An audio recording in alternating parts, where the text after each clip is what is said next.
Welcome back to Football Trending. I'm Henry. I'm new at Football Joe. Very excited to be here. Very excited to be with Ben. How are you doing, Ben? I'm very well. Very excited to have you. Oh, It's been probably the best first 14 days in a job since I started here. that is a serious compliment. Thank you very much. Ben's boosting us on horn again. Yeah. Thank you, Ben. You're Much most welcome. appreciated. You're Let's most keep that welcome. going throughout the episode. Ibby, how you doing, my man? I'm good. Absolute pleasure to have you again. We're going to be doing something a little bit different today on Football Trending. We're doing a bit of a transfer special. We're looking at some of the biggest transfers and bits of gossip from the last few days and seeing what that means for your club. This is something a bit different for Football Trending. We'll see how it goes going forward. First bit of news, it's the Saudi threat. It is back again. Last year they came in and they did some big things. So far this summer, not so much. Husam Aouar from Roma, 12 million euros. I was quite surprised to see that one, actually. I thought he had a bit more to give, perhaps, in a top European league. Bento, goalkeeper they've signed out of Brazil. Aubameyang, he's gone from Marseille. That one makes sense. Yeah, that one makes a lot of sense. Money, he loves money. I had Saudi that has one on money. that Sounds one. good for him. I had that on my bingo card, I reckon. Yeah. If I had to choose one, that would be on there 100%. Yeah, I completely agree with you. And they've replaced him with what? Mason Greenwood and now Højbjerg. I've seen. Yeah. So, yeah. Say of that what you will at home. But the big news is that they are targeting some of the big players in the Premier League. Over the weekend, we've seen Ederson heavily linked with a move to Saudi Arabia. 50 million euro fee. It looks like he's agreed personal terms.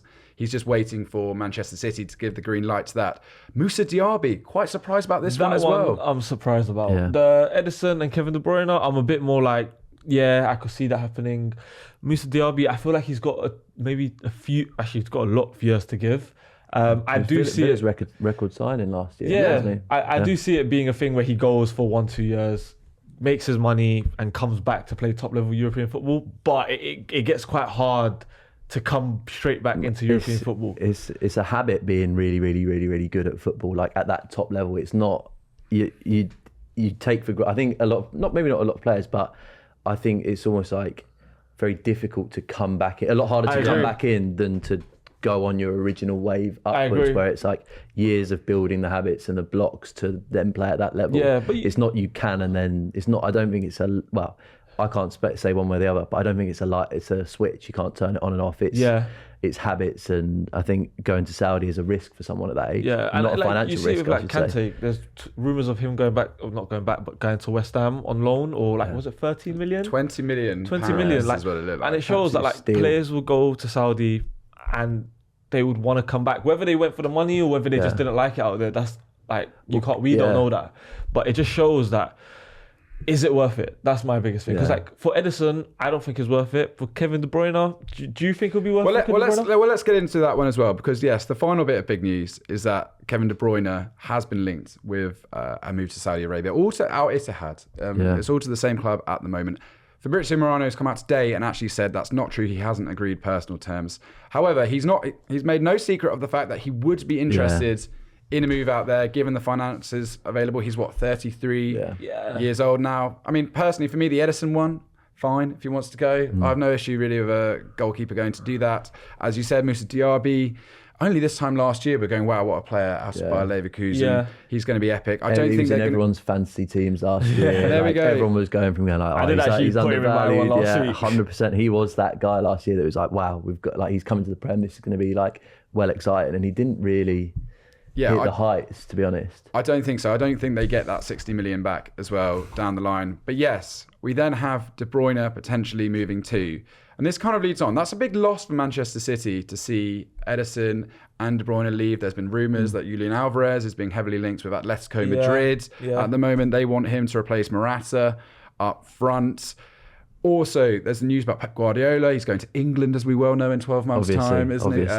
But he's potentially going to be walking away from the club in 1 year. We also have the 115 charges that they're going to be up against at some point in the very near future, I believe. So we're looking at this City project. It does feel like an end of an era. Are you worried, Ben, about the future of Manchester City? No, I'm not. I'm really excited. But overall, last year, all we were talking about was the Premier League gets a lot more interesting without the dynasty of Pep and Klopp. In terms of the levels they've reached have just been incredible and incredible to watch. But there was a point where it was I think especially if you're an Arsenal fan, it would be sort of come on, it's someone else's time now. Yeah. And I think it opens up the playing field as well massively for a team like even like someone like Villa who are making big moves, spending big in the transfer market over the last 2 or 3 years, to then feel like they've got half a shot at it. Yeah. Because I think that Even they were Newcastle. at one point last year, they were really, really strong and keeping up with those top 2. Yeah. So you're sorry, just to get this straight, not saying they're you're gonna- pitching Villa for a title challenge the next few years. I'm putting a lot of actually teams in a bracket where I think it will be a bit more chaotic compared to like, if you think back to like 2015-16 where City weren't as strong, they'd been for a couple of managers in a couple of different years. There was a season where it was Leicester, Arsenal and Spurs were the 3 and it was a really low points tally. And I think without Liverpool and City, I think Arsenal will still be in that sort of 85 points bracket again. But I think it opens it up for 2 or 3 more teams to look at it and go, actually, the league has now opened up. There's 6 more points available potentially compared to previous years. And I think it only happens once Guardiola's actually gone. That's my biggest thing. I think he still can bring together a team with what City have left. Still a load of world beaters, but I still think their business will be strong and I think they'll be okay this year. I'm not saying they're going to absolutely fall off a cliff, but losing the spine and losing players of that influence, I think, is going to dent any team in the world, even Manchester City. I actually disagree with that. I think losing De Bruyne and Ederson doesn't actually do that much to City. You have Foden stepping up, and Man City will just go buy another good goalkeeper. Even Stefan Ortega, do you think he's good enough to hold the? I don't think he's good enough. I don't think he's good enough. I think you could do it for a couple months. You could do it until January, but ultimately they need to find. If Ederson does go, it's all ifs at this point. If he does go, they need to find a long-term replacement. But I don't see that being an issue for Man City. There's so many good goalkeepers out there. Do you think so? But I genuinely do think there's so many. Guardiola is such a big part of the sales pitch at City. Obviously, there's the money element, but pre-Guardiola, they were in a bit of a cycle of they'd win one because they'd spent big, and then the year after they really struggled to go again and sort of build the dynasty that Guardiola's built. Going back to the goalkeeper point, the only thing that City and Guardiola will have an issue with finding replacement is that playing out the back element. That's the only thing. And you know how big there was an incident, Joe Hart spoke on a podcast, I can't remember, but he basically said that Pep Guardiola literally just said to him, you're not good enough, like, we're going to move you on. You could try fight for your place, but I'm here to win games. And Pep Guardiola will just go buy another keeper. And I think the perfect replacement will be Mike Mignon. I was actually just thinking that. I think because my point was who's available, and there's not many obviously available goalkeepers. However, if they have the money and the ability to dislodge, which they do, pretty much anyone. Which they do. And like as you said it, there's goalkeeper wise, I think there's a lot of good goalkeepers out there. Good goalkeepers to play at Man City under Pep. I think that it narrows it down a lot, and I think Mike Mignon's actually a really good shout there. Okay. Ederson's impact on this City team, I think sometimes goes under the radar because pre him, they really they had was it Bravo? Yes, Claudio Bravo, and it was I think shocker. Yeah, just shocker. I mean, he was brought in because of his ability to play with his feet, but actually didn't play well in the actual sort of fundamentals of goalkeeping. Okay. That's when you had English fans everywhere really annoyed that Joe Hart had been moved on for this guy. His impact, not just in his ability to play, but play in all different ways. That there was a period where one of City's special moves was actually Ederson's ability to hit the ball 80 yards. It was, and you're not wrong. But also, I do think his shot stopping isn't as good as everyone thinks. Well, statistically, it's dropped off as well. Exactly, his save percentage has plummeted. Yeah, and that's what people don't realize. City concede a lot of goals because Ederson doesn't have to do anything for 85 minutes, and then he'll have to face a shot, and that's a lot. And you as a footballer, you know. So I think actually, in my opinion, Mike Mignon's actually the better overall goalkeeper. I would actually deeply believe that because he's not as good with his feet. He's still very good with his feet, but shot stopping, he's top. So I actually think if he goes to Saudi, I don't think City are in that big trouble, to be honest. No, I agree with you. I think 50 million euros or anything near to that for a goalkeeper sort of in his early 30s is not bad money at all. It's pretty good money, and it gives him a good chunk to go out and get a replacement. Let's just get back to De Bruyne quickly. Yeah. What a player. Amazing player. One of the best, I think, in midfield that we've seen in the Premier League. Yeah. Of all time, I think. What a player. Is it a shame to see him go? Because he's talked about the fact he can earn a lot of money at this point in his career. Yeah. I think he's already earned a lot of money. I don't think that's a crazy thing to say. I think there's a general consensus where actually when a player that is on the wage that he's on talks about, oh, this is life-changing money. Yeah, ridiculous. It says a lot. There's a big part of me that goes, you are on the definition of life-changing money already. And I sort of think, actually, this is where some footballers at the top level occasionally, I think, let themselves down. Yeah. Because they exist in a bubble. It's not necessarily their fault, but it's like an awareness where you have to say something like that and be like, it's life-changing money. It is, to an extent, it changes life another X% on top, but I think it's like football at the top level being a bit out of touch with where the fans want it to be and where the fans feel. I think, saying that when actually mid cost of living crisis is a bit sort of like a kick in the teeth for the average match going fan. I totally get that. I totally understand. Saying it's quiet, like you're not thinking about everyone else, but I don't see it being an issue going to Saudi to get money at that point in your career. He's won everything. He's known as one of the greatest midfielders in the Premier League. The only thing he's actually missing is probably an international trophy, which, let's be honest, Belgium, their golden generation's done, and a Ballon d'Or. So I think saying it's bad, that it's life-changing money, but actually going for the money, I personally don't see it being an issue. Saying it out loud that is the sort of real thing. That everyone knows that the money is just ridiculous. It's a suggestion that he's not already earned and I totally get that. Money. But let's summarise this on City. How concerned are you for next season? Quick answer. Honestly, for Man City, I don't see it being an issue at all. I think they'll still compete because they've got Guardiola and they've still got a ridiculously good squad of players. I just think in the next year, 18 months post Guardiola, that's when you see the end of the cycle. I think is where we're at now. Let's move on to our next piece of news. And it actually concerns another club with a potentially uncertain future. That is Liverpool. And that's because we've just seen news linking Takefusa Kubo to Liverpool on a massive €55 million deal. This is a report coming out of Japan. It would make sense. I can see it. I can see why Liverpool would be targeting a player like Kubo, 23 years old, scored 7 and assisted 3 for Real Sociedad last season, pretty similar the season before. That really has found his feet in the Basque Country at Sociedad, which is nice because he actually had a few years bouncing around. He's involved in the Barcelona and the Real Madrid youth academies growing up. And now we're finally seeing him flourish into kind of a big superstar, in all honesty. Like huge carry numbers last season, ranked 6th for key passes in La Liga. Really, really creative guy. Plays under Alguacil, who is an excellent manager. So it's great to see him finding his feet. And now it looks like he might get a move to Liverpool. Ibi, just your thoughts on Kubo first from what you've seen of him. So I haven't seen a lot of him, but what I have seen of him, he seems like a very good player.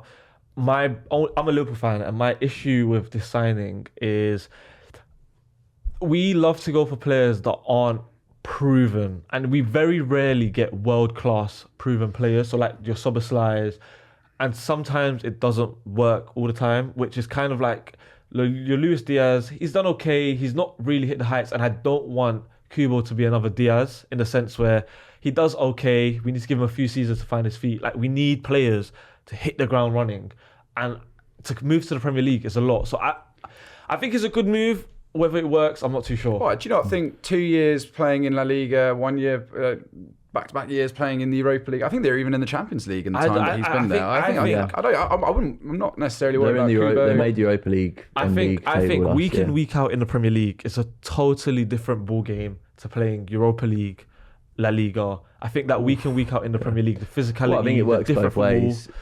It definitely does work both ways, but you've seen it before with Liverpool. You need players to just hit the ground running, especially with Slot coming in.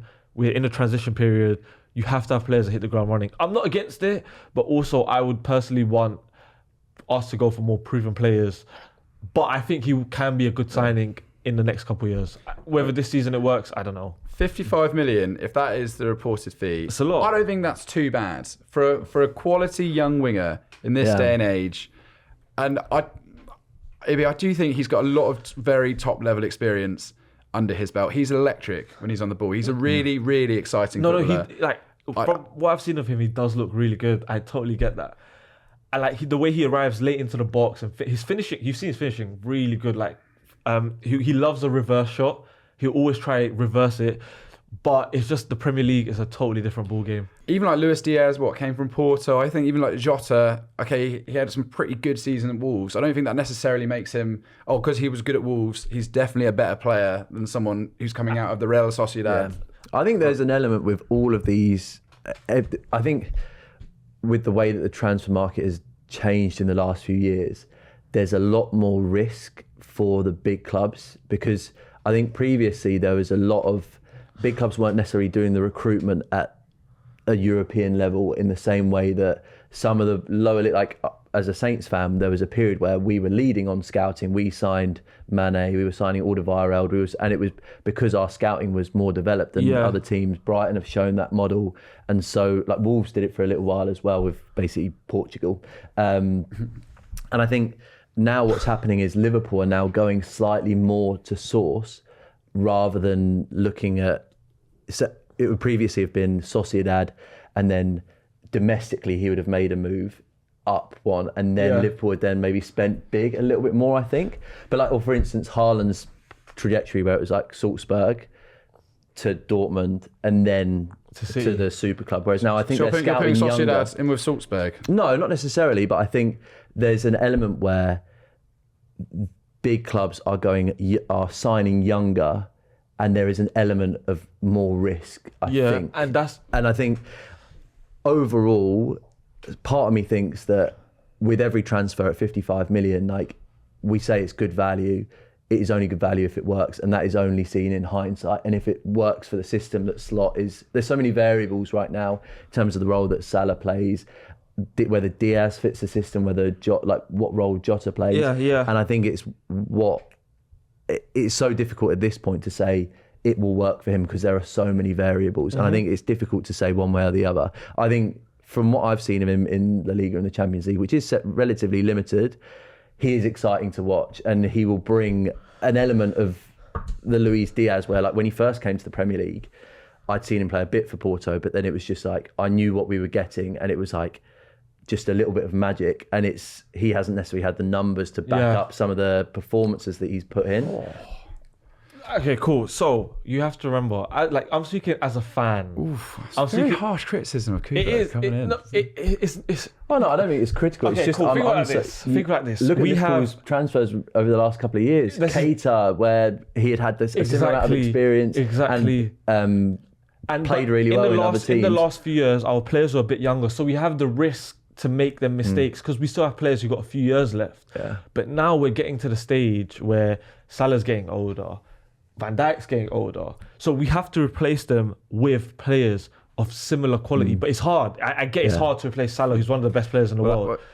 Yeah, that's it. I mean, that kind of leads into my next point. Are we looking at the start of a sort of contingency plan for Salah? Now, just turned 32, only got 18 goals and 10 assists last season, which some people considered embarrassing. Yeah, some people considered a real downgrade, which I found really, really bizarre. But yeah, is it right for Liverpool now to be thinking about getting in someone to replace Salah? Because he's another one with the Saudi kind of interest. And I think because of he's Muslim, his family, I think Saudi actually makes the perfect sense for him. Like, he'll be in a Muslim country where his family could enjoy it. His personal life will be amazing out there.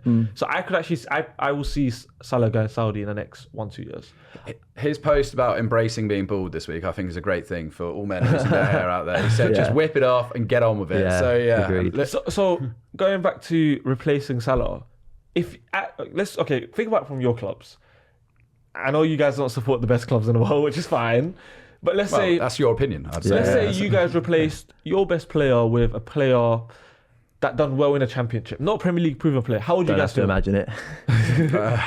It's frustrating, It's frustrating, right? That you're not replacing quality with quality. There was a period with Saints where we were replacing quality with like unproven quality, but it turned out to be quality. So, like, for instance, there was a period where we sold Lambert, Lallana, Rodriguez, Schneiderlin and Luke Shaw all in the same summer. We brought in Alderweireld, Ryan Bertrand and Mane, Tadic and Graziano Pella. And it worked because that summer, we just got the recruitment right. They clicked, and we kicked on post Pochettino into Ronald Koeman. Where for Southampton it stopped was we just got one summer wrong. And from there, it was really hard to then chase that summer, because you were trying to add players around players that hadn't done that well the season before. And I think that's the actual risk for Liverpool is, I think about, we talk about the heir to Mo Salah. Liverpool have not replaced Sadio Mane and like the uniqueness of him as a footballer.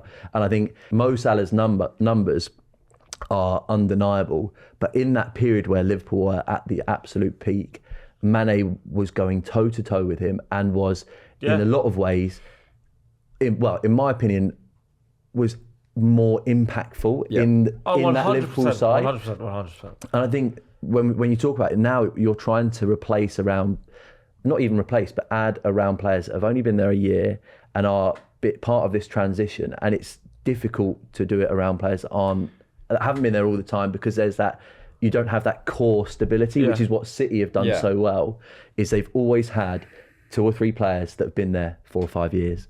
And that is the hardest part, I think, for Liverpool right now. Well, just looking at just to give a bit of maybe some hope towards this Kubo transfer, because I think this is good. We have to think about what Liverpool can spend and who's available. And in the right wings positions, there's not many. According as per Transfermarkt, Kubo is the 14th most expensive right winger in world football right now, behind Rafinha, Savinho, who's just gone to City. Then you got Salah, Diaby, Kulusevski, Neto, Olise, then Dembele, Sane. We should have went in for Olise. Yeah, but Bayern were very smart. They went in there and they got and it's obviously they're going to be more inclined to sell to Bayern Munich than they are to Liverpool as Crystal Palace. So my point is all the very top level right wingers are not actually available to Liverpool. Yeah, and you look down at that list. Jarrod Bowen, I don't think you go for him really at 27 years old. Yeah. I think Rafinha, do you really want to bring him back to the Premier League? I don't think so. For me personally, for a team like Liverpool. So I actually think Kubo is quite good. But let's just look at Liverpool as a project quickly, because we were actually asking the public about Anthony Gordon potentially going to Liverpool this summer. And this is what someone had to say about the Liverpool project. If you're Anthony Gordon, are you going to City or Liverpool? City. Why is that? I feel like Liverpool's a dying project. Like Salah's getting on a little bit. City, Gordon could play on the left. Foden could play in the 10 when KDB gets on. Like, I think he can achieve more at City than at Liverpool. Like Klopp just left. Arne Slot is unproven. He's had 1 or 2 good seasons at Feyenoord. I don't know. I feel like he's just got more promise if he plays at City. Wow. Dying project. That was the takeaway from that interview. Ibby, how do you feel about that? From a Liverpool fan, I wanted to tell him to shut the fuck up. Wow, okay. From a actual neutral fan, he's absolutely right. he has a point. It's hard when you're going through a transition phase with a new manager. And we've been getting a lot of criticism on Twitter saying, we haven't bought anyone, we haven't done any business. But you have to remember, we've just had our first pre-season game. Like, you could do all the pre-season, but he needs to see where his squad's at, if he thinks they're the right fit. So we will make transfers. But with any project, with any new manager, it could be a dying project. You don't know how the manager will do, so it could be a dying project. So he has a point. And I think in Liverpool's case, it is probably more likely to be a dying project if he doesn't get it right. Well, I think technically the Liverpool Klopp project is dead in terms of it is over.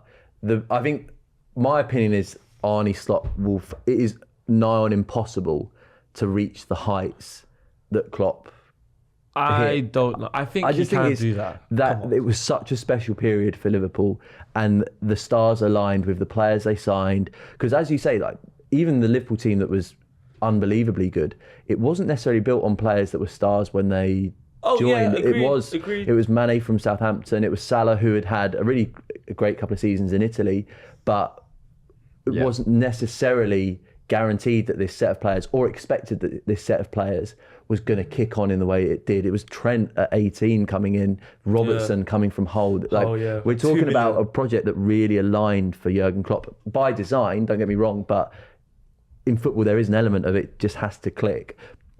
And I think to get that again, where it was 2 Champions League finals, 3 2-1 win. Yeah.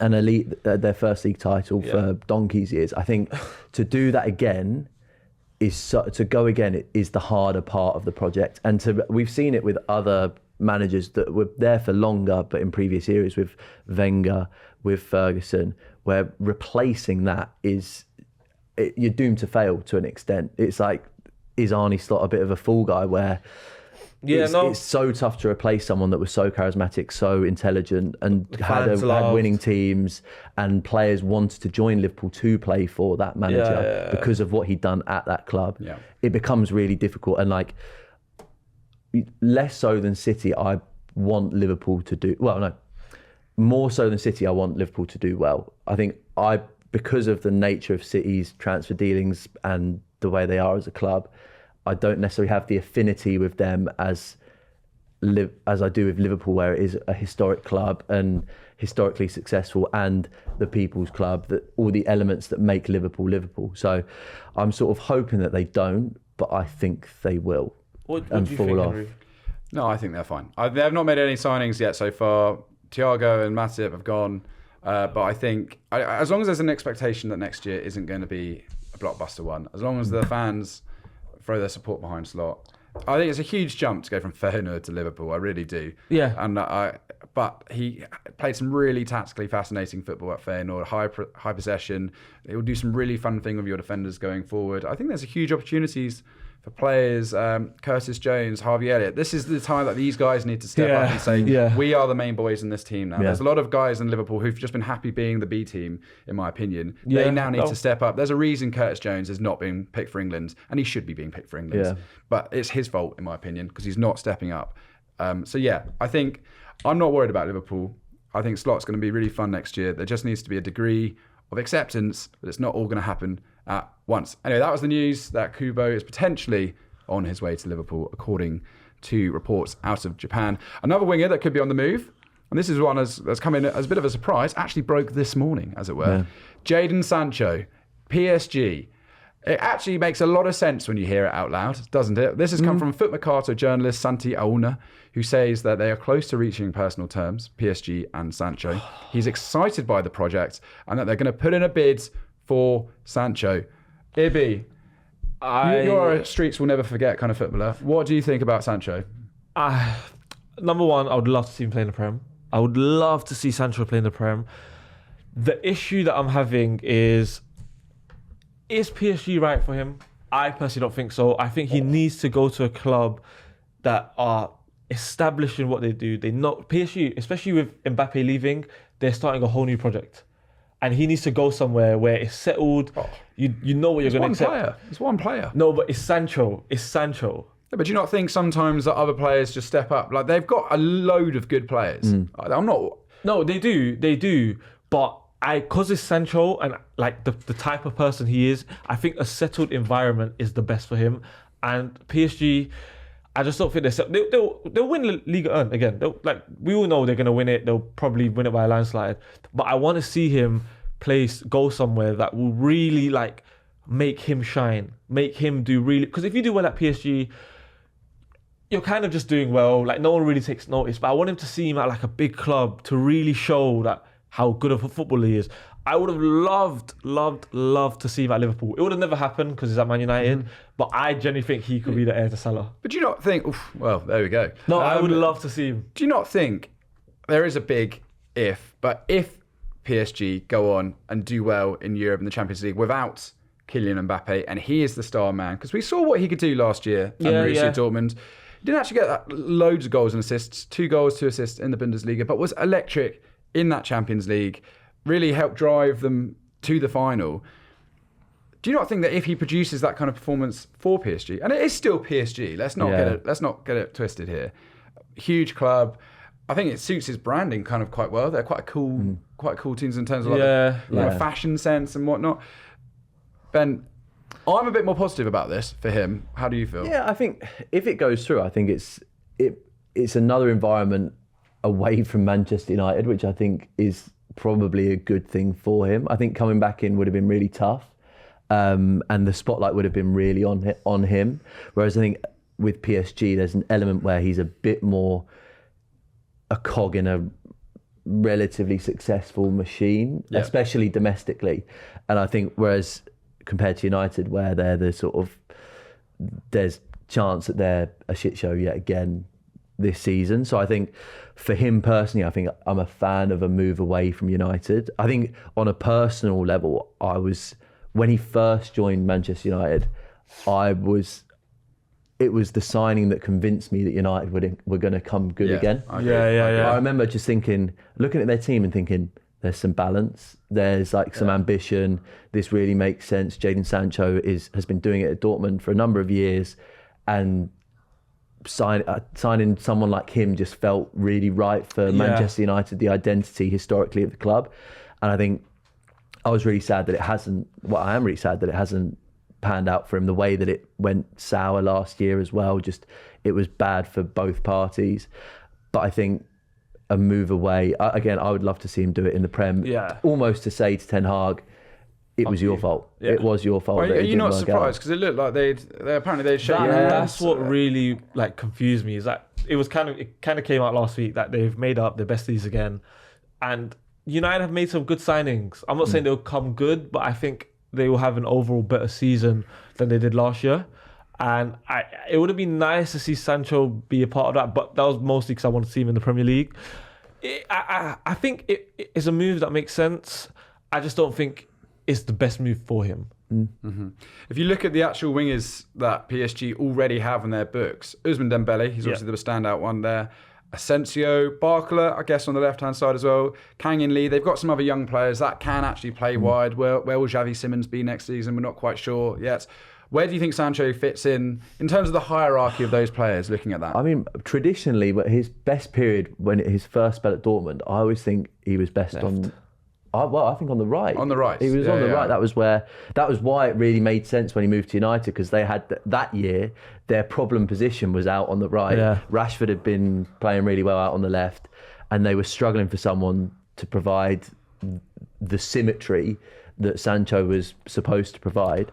So I think he's changed it up a bit, going back to Dortmund, where he's played a bit more on the left, or changed over a little bit more. But I think, that's where I see him more naturally, like really direct, really sort of purposeful winger. And I think that's where I see him best. I don't know whether that's where he'll fit in for PSG, because like Dembele sort of... I think they could do one could play left, one could play right, with Colomani up front. And I think, I do think that is a very... It's a good team. It's a very good front three. And it's a good team overall. And you made that point on Mbappe. I kind of actually do agree with you. I feel like sometimes PSG, and you see France as well a little bit, because you have Mbappe, you kind of rely on him. It's a bit of like the Ronaldo effect a little bit. You kind of rely on him a lot. So it's a good point. Yeah. I actually think Luis Enrique tactically is more about the team doing stuff, whereas Mbappe often would kind of just hold that back. Which is fair enough, because he produced the numbers. But I actually think as a team, you say they're not settled. I think Luis Enrique, he's still there.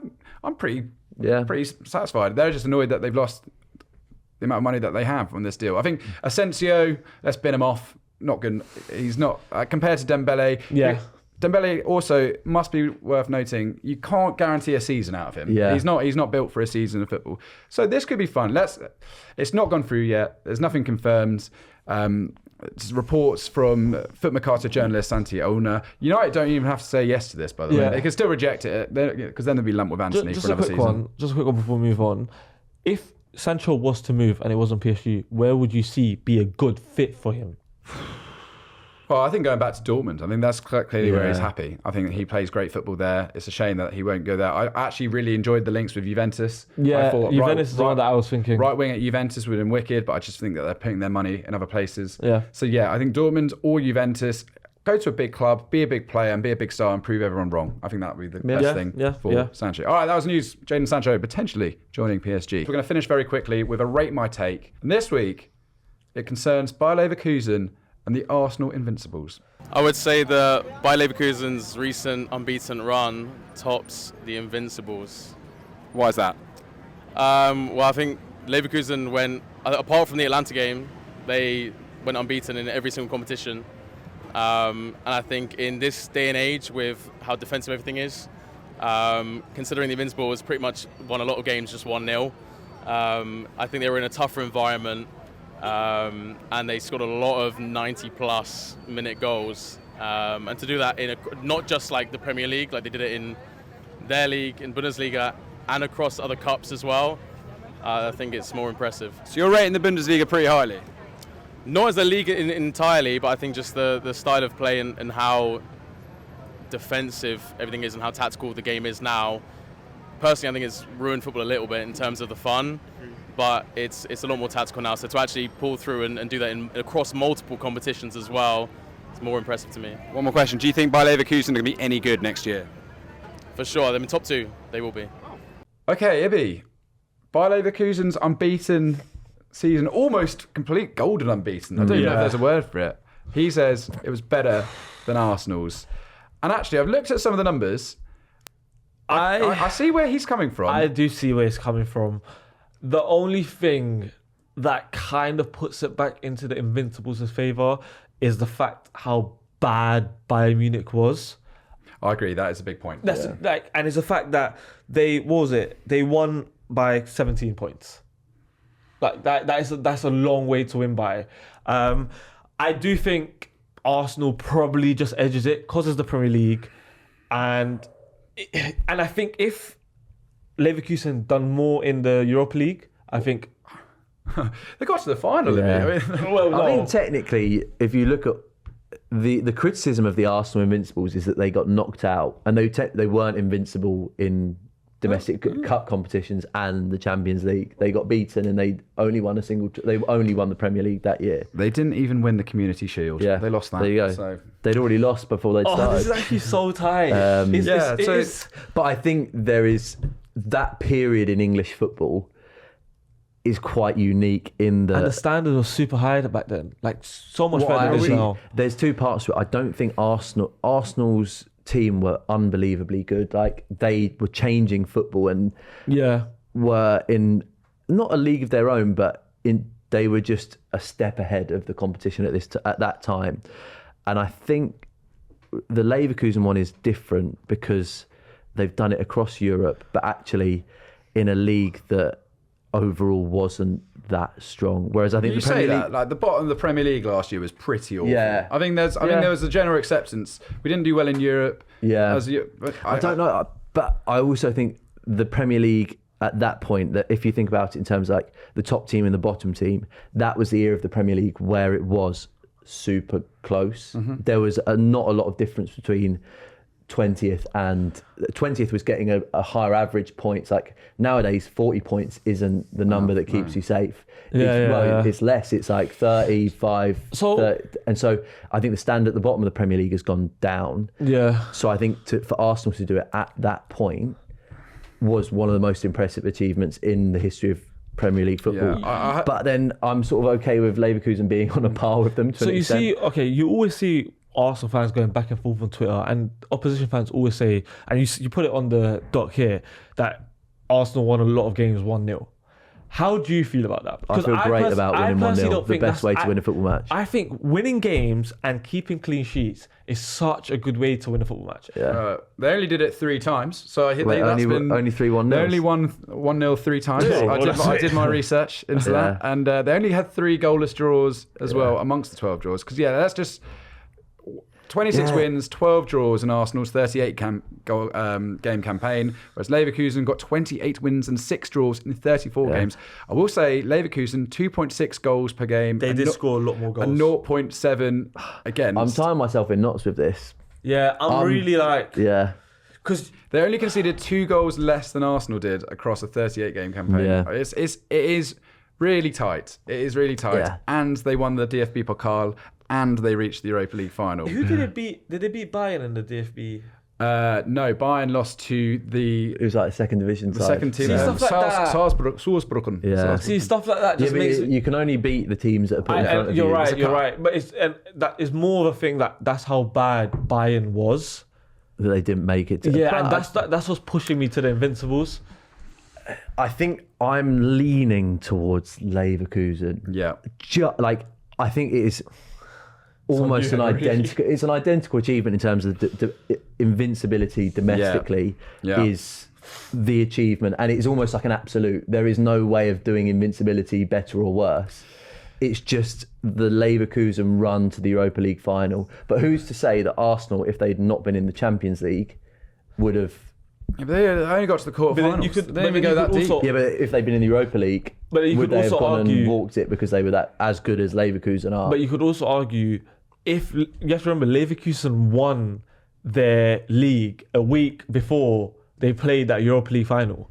And I generally think you've just gone unbeaten. Yeah. Regardless if you have Europa League final, you're going out, you're enjoying, and that stuff affects the game you played. And I think there's a part of that in why they lost that Europa League final. Oh, they got steamrolled. It's hard to go again. Yeah.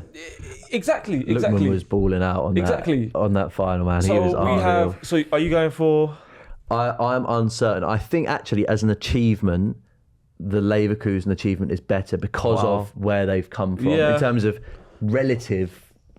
Yeah, sort of not obscurity, but they were not in the conversation really. Fighting relegation this season. I'm sticking with Invincibles on the basis that I think the Premier League quality was a lot better. I think it was a lot tighter, and also the fact that Bayern were so poor. Yeah. Okay. So it's up to you. It's 1-1. It's up to you, Henry. No, I'm going for Leverkusen. I actually think the quality of the football today that we see, even in the Bundesliga, is particularly high. I think to win your domestic cup, to get to the final of Europe as well, to score as many goals, to have many last-minute winners as well as they threw in Xabi Alonso ball. I think for me personally, we have to move the times a little bit. I think for me, what Leverkusen have done in this day and age of football is more impressive. But then I'm going back on myself and I'm thinking, the chaos that Arsenal had to deal with is harder to do it week in, week out and win every week. Whereas Leverkusen, there is an element more of like, they can predict the way games are going to go. You've got 10 seconds. Who are you picking? I think I'm going to lean back towards Arsenal, I think. All right, that's I'm good going debate. back up. It's on par. They're on par. I'm level. Let us know in the comments. I think it's a very interesting debate, this one. Absolutely. Let us know in the comments about Rate My Take and all of the transfer gossip that we've discussed today. Sancho, where do you want to see him go? Is it the end of City? All of the above. Let us know in the comments down below. Let us know how you enjoyed the show. Keep following Football Joe for everything that we do so far, and we'll see you next time. Thanks very much. Bye-bye.